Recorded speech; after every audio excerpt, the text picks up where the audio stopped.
Hello. I wanted to share with you two poses that we do. We've been asking at the end of each class, is there a pose that you're struggling with, that you're not sure if you're doing it right? And so these are two poses that have come up as a result of that question, and I wanted to go over them with you today. The first one is downward dog. The question was, are my heels supposed to touch the floor when I do downward dog? And so the answer straight up is yes. Ideally, your legs are straight, your feet are flat on the floor, you're in a perfect pike. And then there's reality. So I want to demonstrate a variety of things that happen between what we're trying to accomplish and actually accomplishing. The other one is about a squat. The question was, I used to be able to squat and my feet were on the floor, but now my heels stay off of the floor. So what should I do? So first we're going to talk about the downward dog. So from your hands and knees is a good way to get to downward dog. And then you turn your toes under, lift your knees and lower your head. And I say move your feet up a little bit because it makes the alignment more correct. So usually we push one heel down, push the other heel down, just stretching out the back of the legs. This is huge stretch for the calves, bottom of the feet, Achilles tendon. So what happens is people want to have straight legs. And when they have straight legs and they try to put their heel down, they compensate by rounding their upper back. Okay, so there's tightness in there. And so that's what takes the brunt of trying to fix the lower body. And what I suggest for people is to keep the knees bent, because then to me, the true pose is from the wrists to the shoulders to the hips.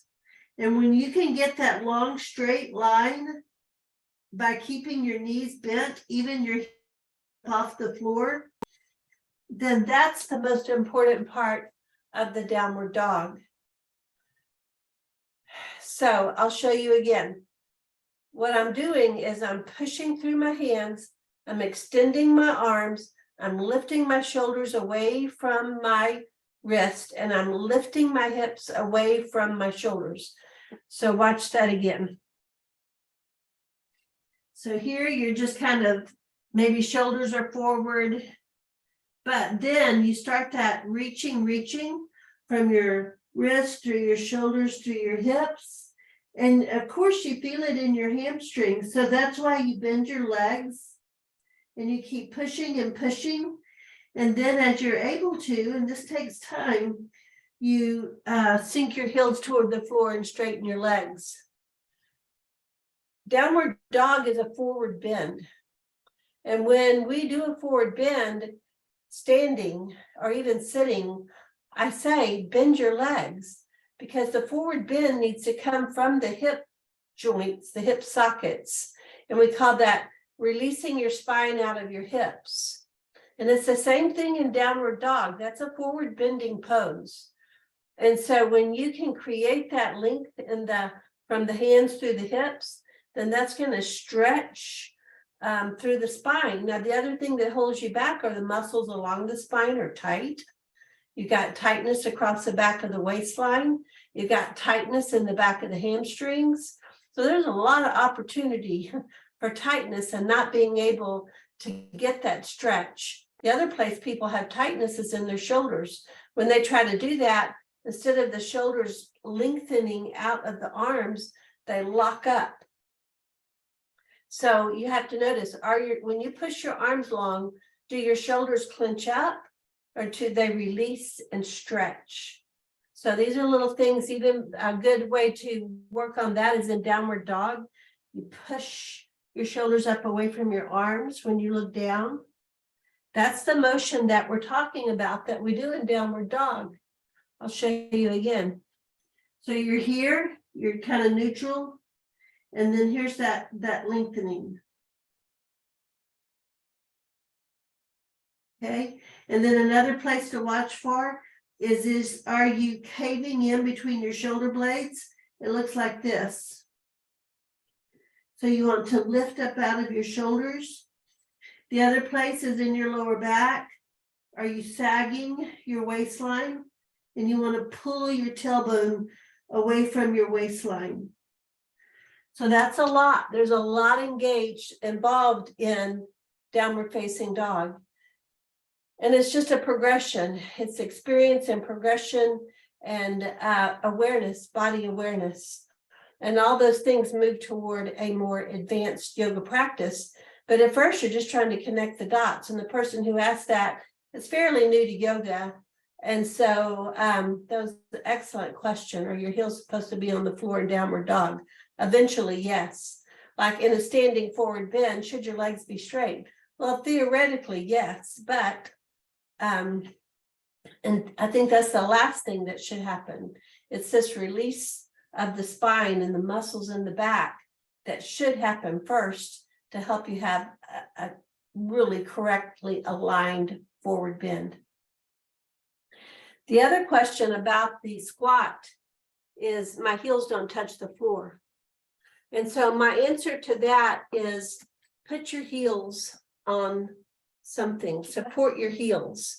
So I found 2 books. One's called The Complete Book of Enzymes, and the other one's called How to Eat for the Way You Feel. But the thing is, they're about the same width. The ideal thing to use would be a 2x4. And you might need to put your mat over it or a towel over it so the sharp edge wouldn't bother you. But then the idea here, turn it this way, is to support your heels so you don't strain as you come down into your squat. So you're here, it's back. You put your heels on the edge of the book and then widen your feet. And then you start your squat coming down. These may not be tall enough to really support the heel, but the idea is if you will support, if this is your area of straining, used to touch the floor, but now it doesn't.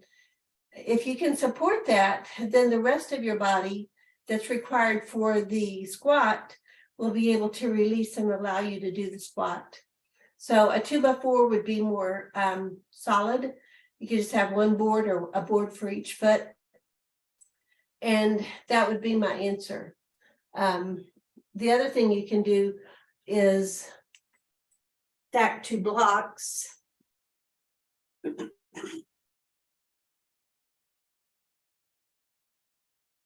And as you sit, as you squat, you would just end up sitting on the blocks.